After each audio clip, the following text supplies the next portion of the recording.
ഇതെൻ്റെ പുതിയ യൂട്യൂബ് ചാനലാണ്. അപ്പോൾ ഫസ്റ്റ് ആയതുകൊണ്ട് അതിൻ്റേതായ പ്രശ്നങ്ങളും കുഴപ്പങ്ങളും ഒക്കെ കാണും. അപ്പം എല്ലാവരും അതൊന്ന് ക്ഷമിക്കുക. അപ്പോൾ പ്രധാനമായിട്ടും എൻ്റെ ചാനൽ എന്തിനു വേണ്ടിയുള്ളതാണെന്ന് വെച്ച് കഴിഞ്ഞാൽ, നമുക്ക് UK-ൽ, ഞാനിപ്പോൾ UK-ലാണ്, നേഴ്സാണ്. UK-ലേക്ക് ആദ്യമായി വരുന്ന ആൾക്കാർക്ക് കുറേ സംശയങ്ങൾ കാണും. അതായത് നേഴ്സിംഗ് ജോബാണ്, നാട്ടിൽ നിന്ന് നമ്മൾ ഏതെങ്കിലും ഏജൻസി വഴിയായിരിക്കും കയറി വരുന്നത്. ഇവിടെ വന്നു കഴിഞ്ഞിട്ട് നമുക്ക് എങ്ങനെയാണ് ആദ്യം പോകുമ്പോൾ നമ്മൾ എന്തെല്ലാം കാര്യങ്ങളാണ് പ്രിപ്പയർ ചെയ്ത് കൊണ്ടുപോകേണ്ടത്, അവിടെ ചെന്ന് കഴിഞ്ഞാൽ എങ്ങനെ, നമ്മുടെ നാട്ടിലെ സാധനങ്ങളും കാര്യങ്ങളും എല്ലാം നമുക്കവിടെ വാങ്ങാൻ കിട്ടുമോ, നമ്മുടെ കൂടെ വരുന്ന നമ്മുടെ സ്പൗസ്, നമ്മുടെ ഹസ്ബൻഡ്, നമ്മുടെ കുട്ടികൾ, അവരുടെ എഡ്യൂക്കേഷൻ അവിടെ പോയാൽ എങ്ങനെ, അതുപോലെ അവർക്കൊരു ജോബിന് അവിടെ എങ്ങനെ, അങ്ങനെ ഇതെല്ലാം കൂടി ഒരു വീഡിയോയിൽ ഞാൻ പറയാൻ ഉദ്ദേശിക്കുന്നില്ല. കാരണം പറഞ്ഞു കഴിഞ്ഞു കഴിഞ്ഞാൽ അത് ഭയങ്കര ലെങ്തായിപ്പോവും. അപ്പം അതുകൊണ്ട് സ്റ്റാർട്ടിങ്ങിൽ ഞാൻ എന്താണ് പറയാൻ ഉദ്ദേശിക്കുന്നത് വെച്ച് കഴിഞ്ഞാൽ, നമുക്ക് ഇന്നത്തെ വീഡിയോയിൽ ഞാൻ പറയാൻ ഉദ്ദേശിക്കുന്നത്, നമ്മളെല്ലാവരും OET, CBT അങ്ങനെ കുറേ എക്സാംസും കാര്യങ്ങളെല്ലാം കഴിഞ്ഞിട്ടാണല്ലോ വന്നത്. എൻ്റെ OET പ്രിപ്പറേഷൻസും കാര്യങ്ങളും എല്ലാം വന്നിട്ട് ഞാൻ നിങ്ങളുടെ അടുത്ത് പിന്നെ ഡിസ്കസ് ചെയ്യുന്നതായിരിക്കും. ഇപ്പോൾ ഞാൻ പറയാൻ ഉദ്ദേശിക്കുന്നത്, ഞങ്ങൾ ഒരു 48 പീപ്പിൾ ഞങ്ങൾ ഒന്നിച്ച് കഴിഞ്ഞ 2022 ഓഗസ്റ്റ് 5-നാണ് ഞങ്ങളിവിടെ UK-ൽ വരുന്നത്. അപ്പോൾ ആ വരുന്ന ടൈമിൽ നിങ്ങളെ എല്ലാവരെയും പോലെ തന്നെ പുതുതായിട്ട് വരുന്നവരുടെ ആദായ കാര്യങ്ങളും വിപ്രാളങ്ങളും എല്ലാം ഞങ്ങൾക്കുണ്ടായിരുന്നു.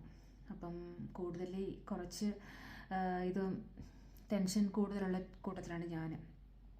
അപ്പോൾ അങ്ങനെ നമ്മൾ നാട്ടിൽ നിന്ന് സാധാരണ അറിയാമല്ലോ, നമ്മൾ പുറത്തോട്ടൊക്കെ പോകുമ്പോൾ നമുക്ക് ഈ നമ്മുടെ ഇതായ കാര്യങ്ങളെല്ലാം, അതായത് കടയിലെ സാധനങ്ങളെല്ലാം അവിടെ കിട്ടുമോ, അങ്ങനെയുള്ളതെല്ലാം പ്രിപ്പയർ ചെയ്ത് ഞങ്ങളിവിടെ വന്ന് എല്ലാ സാധനങ്ങളും കൊണ്ടുവന്നു. പക്ഷേ പലരും തെറ്റായ കുറച്ച് കാര്യങ്ങളൊക്കെ പറഞ്ഞ് പരത്തിയിരുന്നു. ഇവിടെ നമ്മുടെ നാട്ടിൽ അരി കിട്ടില്ല, അങ്ങനെ ഇങ്ങനെയൊക്കെ.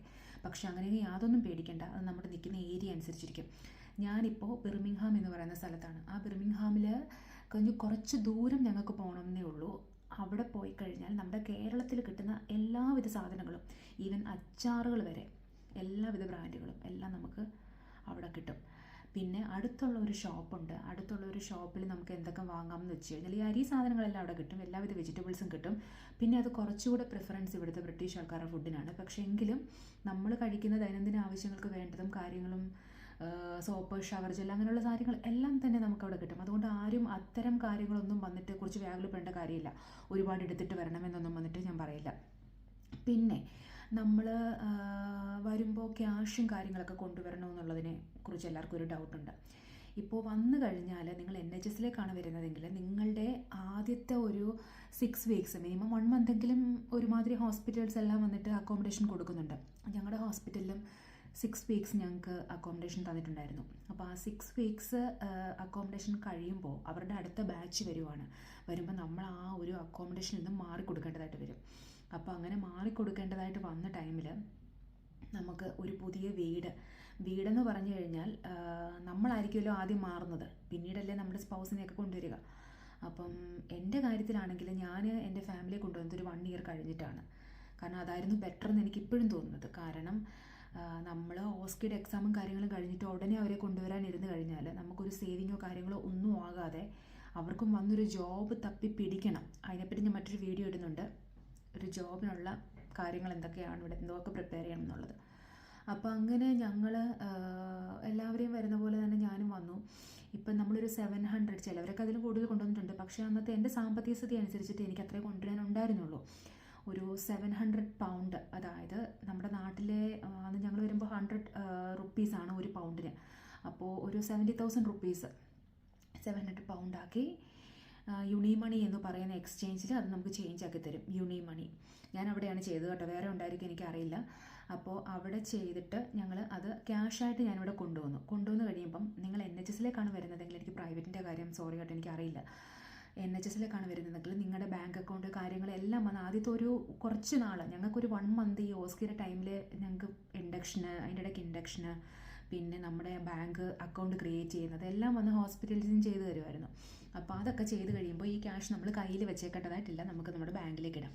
അപ്പോൾ അങ്ങനെ നമ്മൾ സൂക്ഷിച്ച് വെക്കുക, അത്രയേ ഉള്ളൂ. നല്ല അക്കോമഡേഷനും കാര്യങ്ങളൊക്കെ കിട്ടുന്നുണ്ടാവുമല്ലോ. അപ്പോൾ അങ്ങനെ വന്നു. അങ്ങനെ ഫുഡും കാര്യങ്ങളും ഒന്നും നമ്മൾ ഒറ്റയ്ക്ക് താമസിക്കുമ്പോൾ നമുക്ക് അത്ര കോസ്റ്റ്ലി ആയിട്ടൊന്നും തോന്നില്ല. അങ്ങനെ എനിക്കൊരു 1 മന്തിനേക്കൊക്കെ ഒരു 1 മന്തിനൊക്കെ ഒരു 70 പൗണ്ട് ആ രീതിയിലൊക്കെ ആയിട്ടുള്ളൂ. അത്യാവശ്യം കുഴപ്പമില്ലാത്ത സാധനങ്ങളെല്ലാം വാങ്ങിയിട്ട്.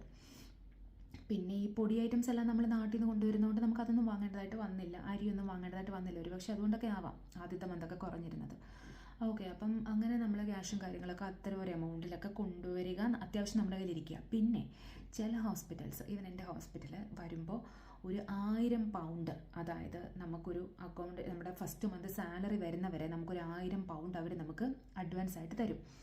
ആ തരുന്നത് അവരെല്ലാ മന്തും നമ്മുടെ സാലറിയിൽ നിന്ന് ഡിഡക്റ്റ് ചെയ്യുന്നുണ്ടായിരിക്കും, കുറച്ച് പൈസ വെച്ചിട്ട്. അത് ആവശ്യമുള്ളവർ വാങ്ങിയാൽ മതി, ആവശ്യമില്ലാത്തവർ വാങ്ങണ്ട. എൻ്റെ അന്നേരത്തെ ടെൻഷൻ അറിയാലോ, ഞാൻ 1000 പൗണ്ടും വാങ്ങി. അത് കുറേ നാൾ എൻ്റെ സാലറിയിൽ നിന്ന് കട്ട് ചെയ്തു. ഇപ്പം ഞങ്ങൾ വന്നിട്ട് ഏകദേശം ഒരു 2 ഇയേഴ്സ് ആവുന്നു, ഈ ഓഗസ്റ്റ് 5 ആകുമ്പം. അപ്പോൾ അതുകൊണ്ട് അത് ഏകദേശം പിടിച്ചു കഴിഞ്ഞു എന്ന് ഞാൻ വിശ്വസിക്കുന്നു, കഴിഞ്ഞിട്ടുണ്ടാവാം.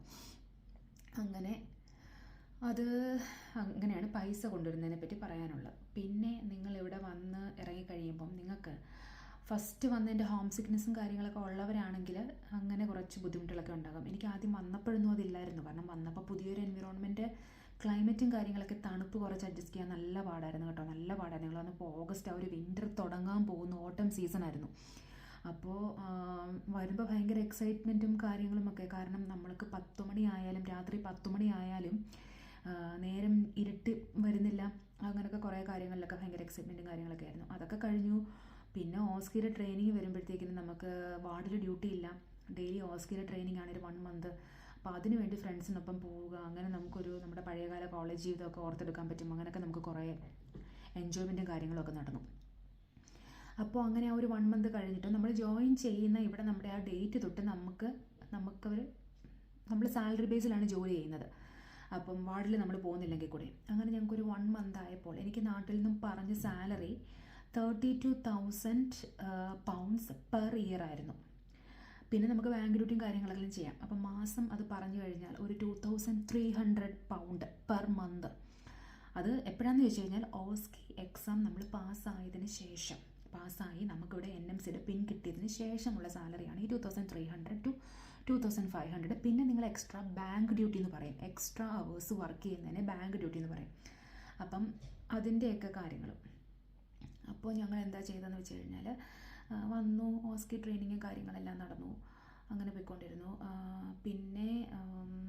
പിന്നെന്താ എനിക്ക് അതിനെപ്പറ്റി പറയാനുള്ളത്, ഓസ്കിയുടെ സാലറി, ഓസ്കിക്ക് പോയിക്കൊണ്ടിരിക്കുന്ന ടൈമിലും ഒരു 1 മന്ത് കഴിഞ്ഞു. 1 മന്ത് വന്ന ജോയിനിങ് ഡേറ്റ് ആകുമ്പോൾ ഞങ്ങൾക്ക് സാലറി വന്നു. ആ ടൈമിൽ വന്ന സാലറി എന്ന് പറഞ്ഞാൽ ഒരു 1700 പൗണ്ട്, 1900 പൗണ്ട് ആയിരുന്നു. കാരണം നമ്മൾ ക്ലിനിക്കലിൽ വർക്ക് ചെയ്യാൻ തുടങ്ങിയിട്ടില്ല. നമുക്ക് വന്നു കഴിഞ്ഞുകൊണ്ട് ഡിഡക്ഷനും കാര്യങ്ങളും എല്ലാം പിടിച്ചിട്ട്, പിന്നെ ടാക്സ് ഇതെല്ലാം പിടിച്ചു കഴിഞ്ഞിട്ട്, പിന്നെ നമ്മൾ പെൻഷൻ എന്ന് പറഞ്ഞിട്ട് അതിൻ്റെ പേരിൽ നമുക്ക് പിടിക്കും.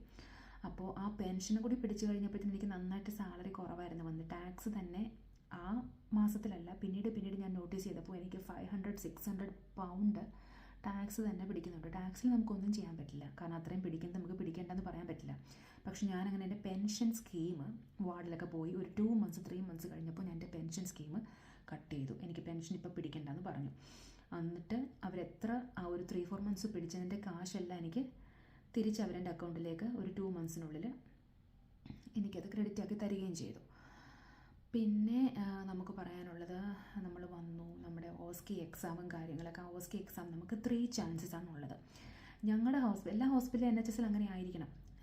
ഇവിടെ വന്നപ്പോൾ ഫസ്റ്റ് ചാൻസിൽ അവർ നമുക്ക് ഫസ്റ്റിനും സെക്കൻഡിനും അവരാണ് മണി പേ ചെയ്യുന്നത്. ഹോസ്പിറ്റലിന് നമ്മുടെ ട്രസ്റ്റാണ് മണി പേ ചെയ്യുന്നത്. 3rd ചാൻസിൽ ഹാഫ് പേയ്മെൻറ്റ് നമ്മൾ കൊടുക്കണം എന്ന് പറഞ്ഞു. അങ്ങനെ ആരും 3rd ചാൻസ് വരെ പോകുന്നില്ല.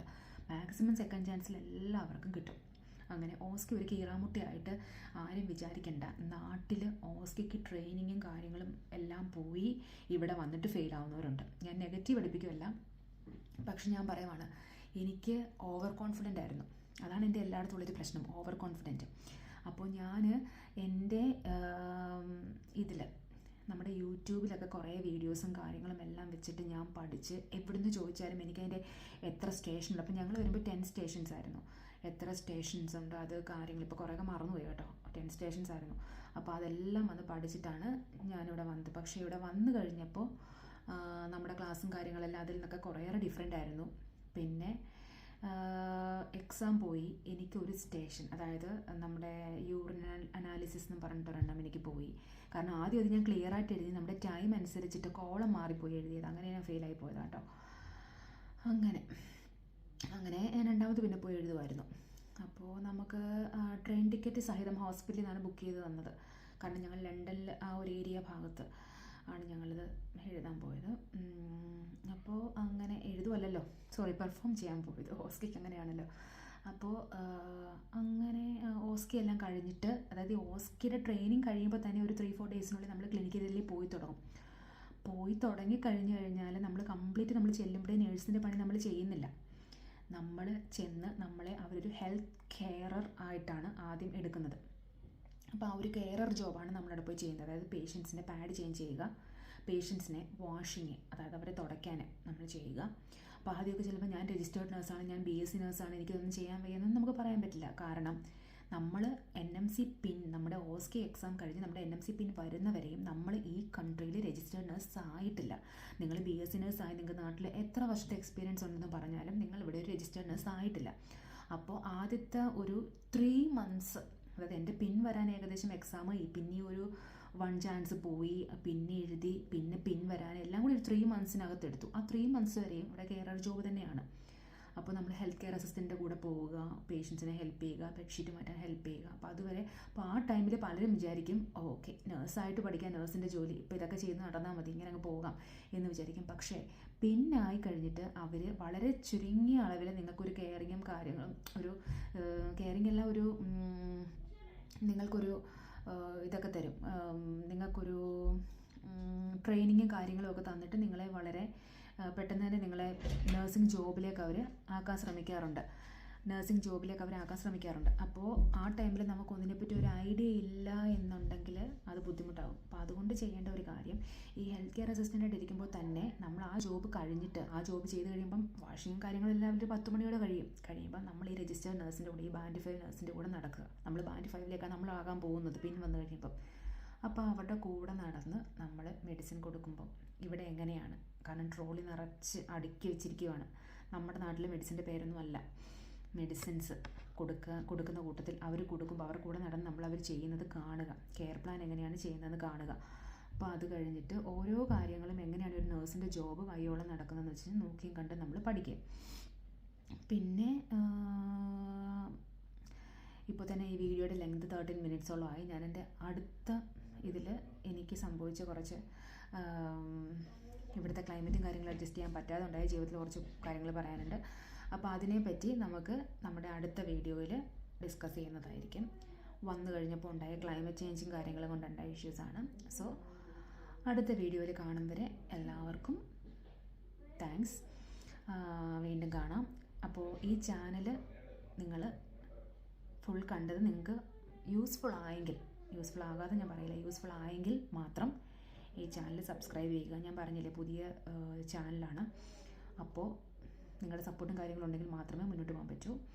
അപ്പോൾ ഇതുപോലെ ഇഷ്ടപ്പെട്ടെങ്കിൽ, അതായത് ഈ വീഡിയോ നിങ്ങൾക്ക് യൂസ്ഫുൾ ആയെങ്കിൽ സബ്സ്ക്രൈബ് ചെയ്യുക. Thank you.